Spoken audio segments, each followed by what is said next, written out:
एक बार एक आदमी था, उसने अपनी ज़िंदगी की सारी मेहनत की कमाई से धीरे धीरे धीरे करके कौड़ियाँ जमा की थी। कौड़ी एक ज़माने में चलन था हमारे देश में, तो उसने बहुत सारी कौड़ियाँ जमा, गोनी भर के कौड़ियाँ जमा कर दी थी।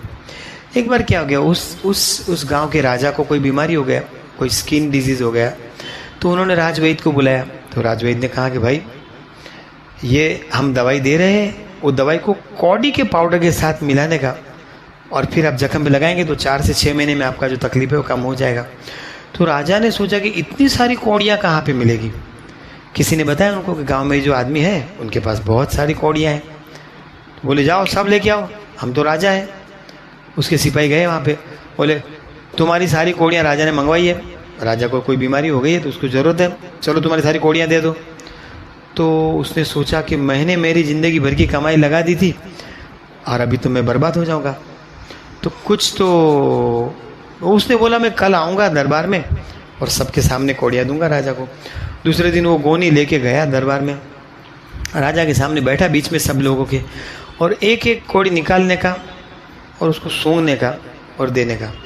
कौड़ी लिया, सूंघेगा और राजा को दे रहा है, कौड़ी लेके सूंघ के राजा को। राजा बोले ये तुम क्या कर रहे हो। तो बोले महाराज मेरी ज़िंदगी भर की कमाई है ये, मेरा ज़िंदगी भर का मेहनत का कमाई मैंने ये कौड़ी में इन्वेस्ट करके रखा था, और आज आप ये सारी कौड़ियाँ ले रहे हैं। मुझे ऐसा लगता है कि नक्की मेरे अंदर कोई तो भी एक हराम की कौड़ी आ गई रहेगी। मैंने तो बहुत पसीना पानी एक करके मेहनत करके पैसे कमाए थे, लेकिन कोई एक आध कौड़ी हराम की आ गई रहेगी बिना मेहनत की, और मेरी सारी मेहनत वाली कमाई भी लेके जा रही है। तो मैं वो कौड़ी को ढूंढने की कोशिश कर रहा हूँ कि कौन सी वो कौड़ी है जो बिना मेहनत की हराम की आ गई थी जिसके।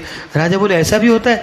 बोले राजा साहब बड़े बड़े राजपाट खत्म हो जाते हैं अगर हराम का कमाई आ गया तो राजा बोले भाई भाई इसको एक एक कौड़ी का 100-100 रुपये दे देना, हमको मफत का कोई नहीं चाहिए, फुकट का खुद नहीं चाहिए हमको।